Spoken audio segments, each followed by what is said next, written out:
As someone who was the only black person in a all-white group,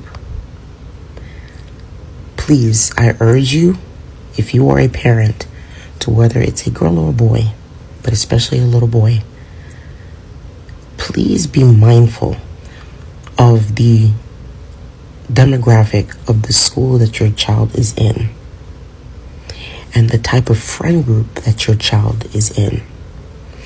I understand this conversation that we're having, that a lot of these white parents feel uncomfortable with the fact that a lot of black parents are having this conversation about the fact that we do have to discern y'all in the way that y'all don't have to discern us.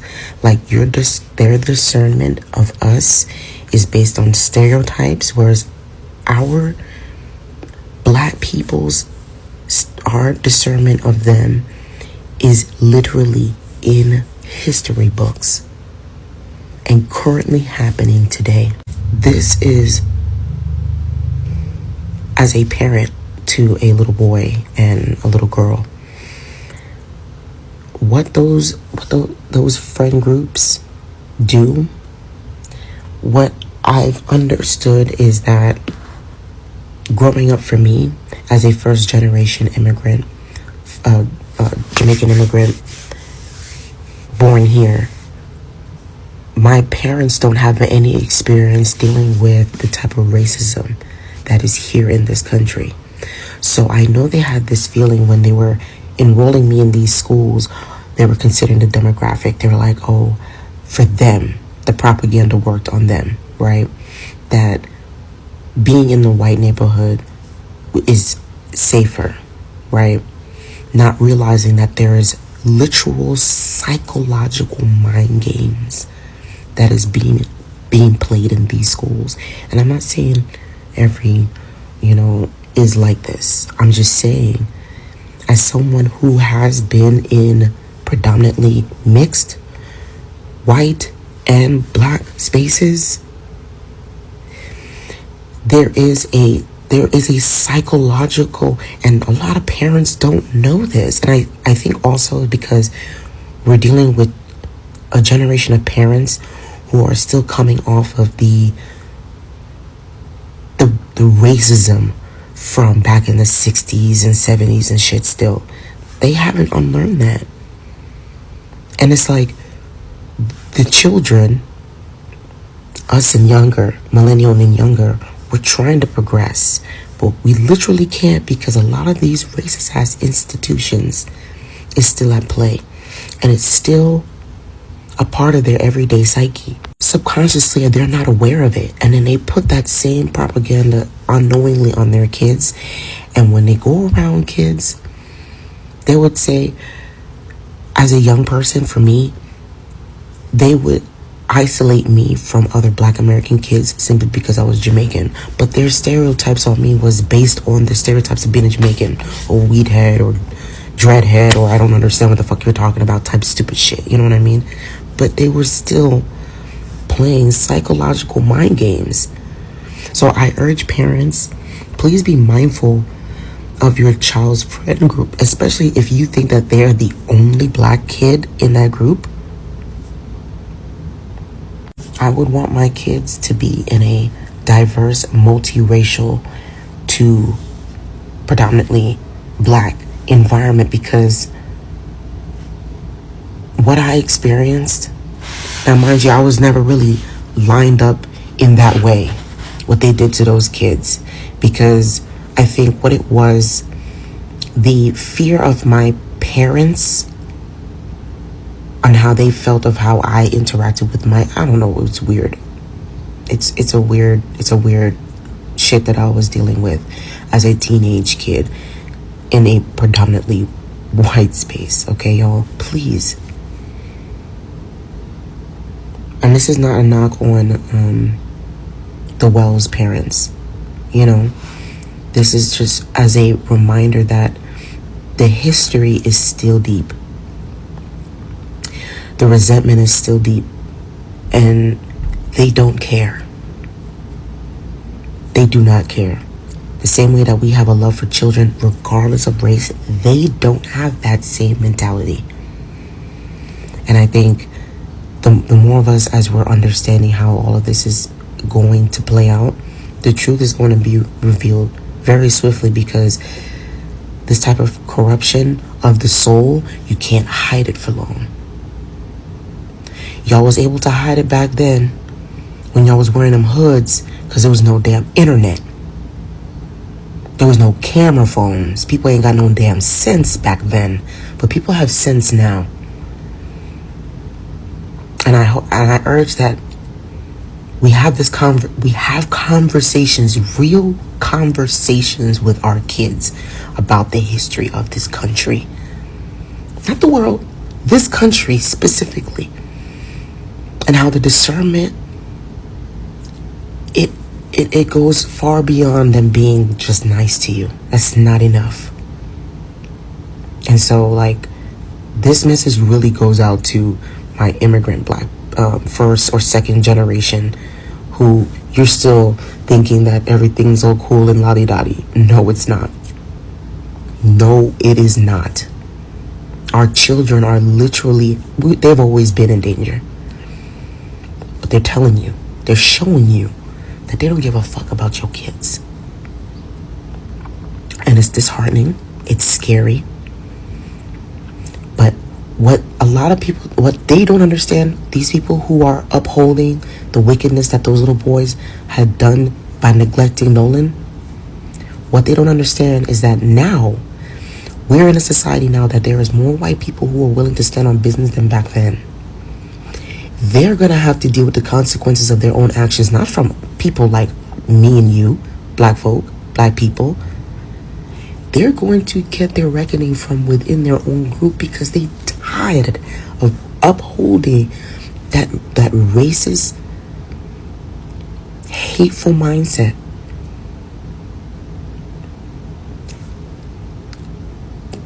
Listen, whatever.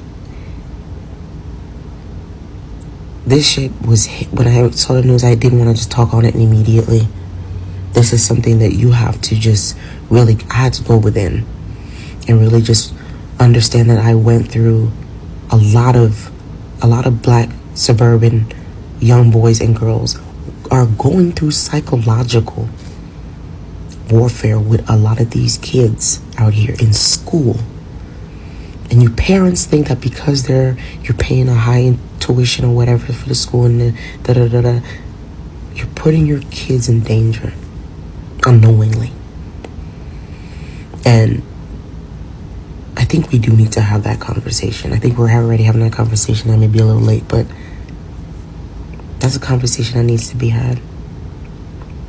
And I think that's why we push predominantly black schools so hard, so we can feel a sense of safety, but still have some type of accreditation in an institution.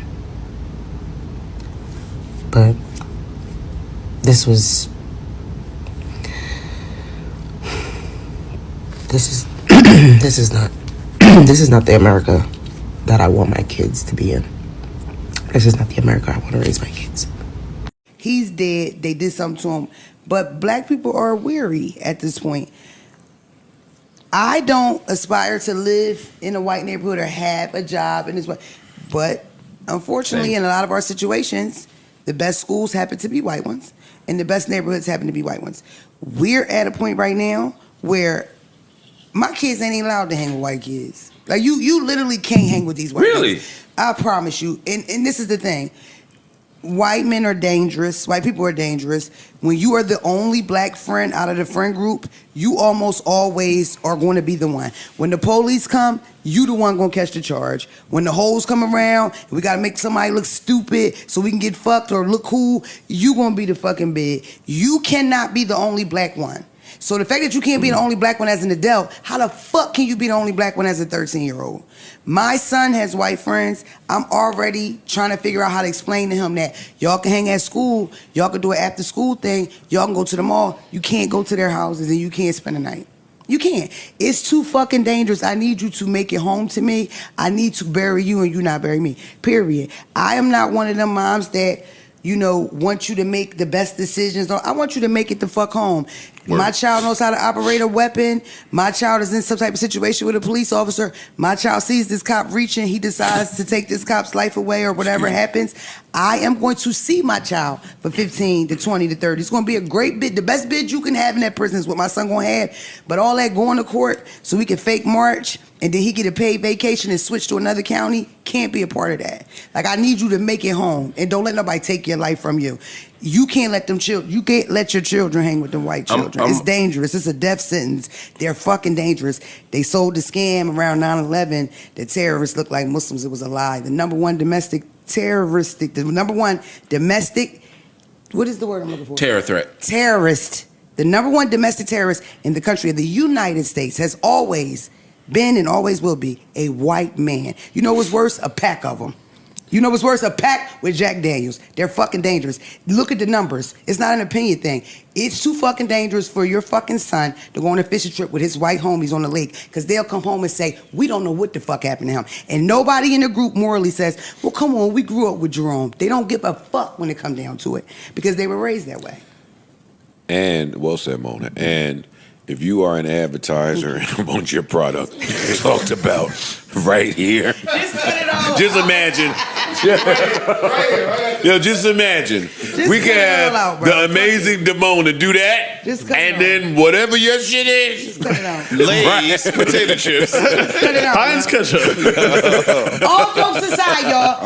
Is that wrong to say? Like, cut it out. But no, we ain't cutting it out. Nigga, I stand with you. This the thing, though. I am so serious. I got 2 sons. Oh, she doubling down. Holy shit. All right. I'm dead serious. No, we understand. I'm dead serious. I grew up in the time. I grew up in a time in the 90s. They told you, don't get the kids guns. My peers, 8, 9-year-olds, they couldn't even get a water gun for Christmas or their birthday, right? Because the police will murder you with the toy gun thinking it's real, Tamir Rice. Or that gun is teaching them gun violence and teaching them how to play with guns. We don't want the kids playing with guns. It was wrong. In my opinion, your child should, if you're a gun over, your child should know how to put the gun, load the gun, put the safety on it, put it away. You hide it, it don't do nothing but make the motherfuckers want to go play with it. Why is this 14-year-old not supposed to know how to load a gun? A house intruder come, I'm frying chicken, my son busts his ass coming through the window. Why is that a wrong thing? They kids hunting, them kids shotguns, taking out deers and shit. Scopes. But we all sitting here praying, trying to be violent, and doing the fucking nay-nay when people get killed, get murdered. I'm off that. I have children, I have sons. I'm afraid that they're gonna die. So this is where you get, a lot of women feel like me. A lot of women. That's real shit. Not just women. That's real shit. A lot of parents. If you fight back, you go to jail. If not, you die. We got 2 options. Carmelo Anthony, free him. You gonna die or you gonna go to jail? What you gonna do? Fuck that, nigga. All right, you may have tried Doritos, but have you tried the brand? Have you tried? We don't want some mom and pop potato chips. Johnny and Kathy's. Russell and Janice. You be smelling moonlight. Yo, I want to be down with Mark, but sometimes when the Philly crew get on this shit, I just see the money flying away. Oh my God. How do you juggle with that, Mark? Like standing up for stuff and actually making a living? I choose wrong a lot. Yeah. That's a fact. That's a fact. I respect that, nigga. We met. They probably meet. See, that's why I choose right, because all you get when you do what Mark do is, you real. All right. Admiration. I respect you. What you just said, man. I mean, anyway, you don't pay this rent. You gotta pick your spots too. I mean, I think some of it for me is about keeping consistency, moral consistency, but you also, it's just, I'll give you a perfect example. It's off the topic, but on the topic. When I fight for people, I believe everybody should not be executed by the state. I don't believe in the death penalty. Mm-hmm. But there's people on death row who I would advocate for more aggressively than others. I was just talking to a mutual who is a black creator on this app. And he was talking about, he was sharing a video about how black people are being hunted right now. And I think white people need to understand the amount of racial tension that continues to grow in this country. You are going to be forced to act off this app, off the internet, like your words don't fucking matter. at all. I don't care where you land on the political spectrum. I am a father and a husband in a multiracial marriage, and I have 4 kids. And every fucking time I'm out in public, I am constantly scanning, looking and watching at other white people, how they interact with my family, how they interact with black people in my community, how they interact with immigrant men, women, and children in my community. And I barely have any white people in my circle. And if you are in my circle as a white person, you are not allowed to be a fucking pacifist at all. And I'm just telling you how I operate. If you're a white person, you will not kill for my family. You will never touch my fucking circle. You are going to be forced to act. You are going to be forced to put your body on the fucking line as a white person if you actually care. If you are not willing to put yourself in the crosshairs, in harm's way, don't even open your fucking mouth. And some people might think that's a hot take. Some people might think that's offensive if you're on the left as a white person because you think you can reason and talk with violent white people. That you think that you can just keep the peace. That's not a fucking option, bro. There's no option for peace. Peace that's rooted in white supremacy. There's no option for that. You want to say you're on the right side of history. You want to talk. You want to repost shit. You want to make videos. But when other white people are hunting your community members, when ICE is hunting your community members, what the fuck are you going to do? Go throw words at them? Are you going to tell them to stop being mean? I don't agree with that. Or are you ready to get down for real? Because if you're not, what the fuck are you doing? You're playing dress up. You're performing. And that shit doesn't mean anything at all. Painful certainty. Remember when we used to fight for something? 'Cause I refuse to be taken so easy. I don't really see white people saying this, and I notice it a lot, and I'm gonna go ahead and just fucking say it as a white person. Black Americans, you have the wrong white people on your fucking side. I didn't even want there to be a side, but there's clearly a side. You got the fucking commies. The real white people that would die to ensure that you're never enslaved again, that has a plan for if that was to ever happen, are terrified of them white people. Them white people are diabolical. You fucking with the wrong white people, and they're making you look at us, the right white people, in a really negative light.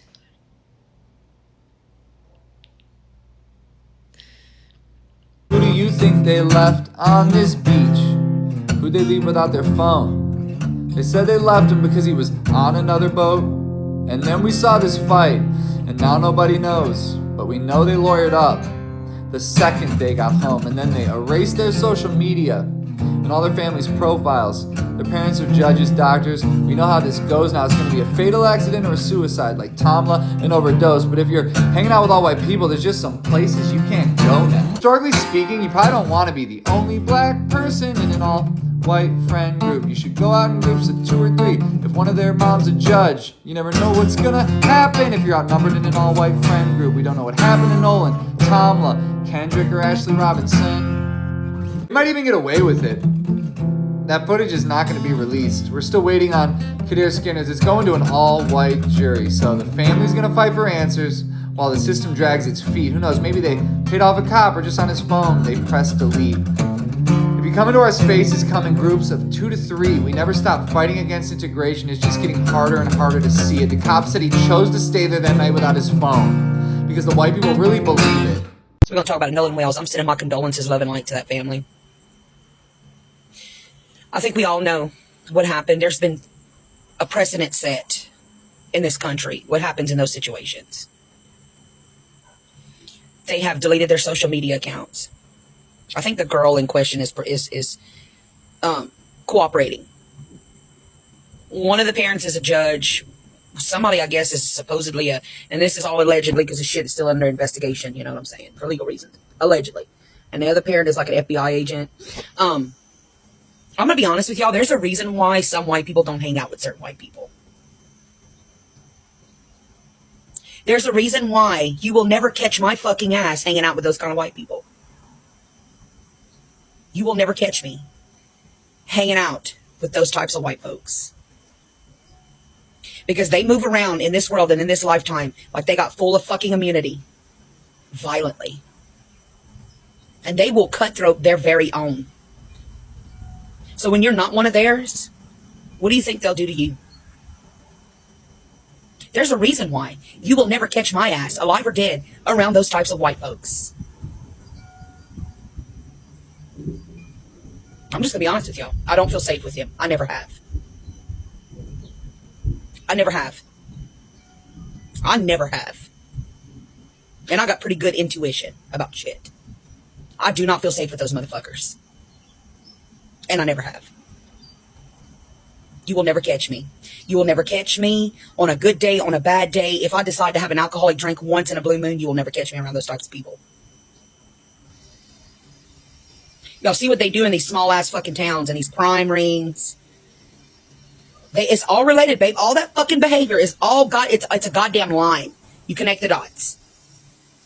You connect the dots. And those are the types of white folks that have connections where they can move around in life with full fucking immunity. That's the world we live in.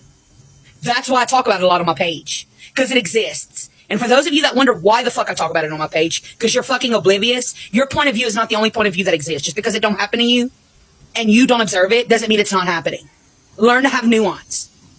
Learn to entertain multiple points of view and complexity in a conversation. Okay?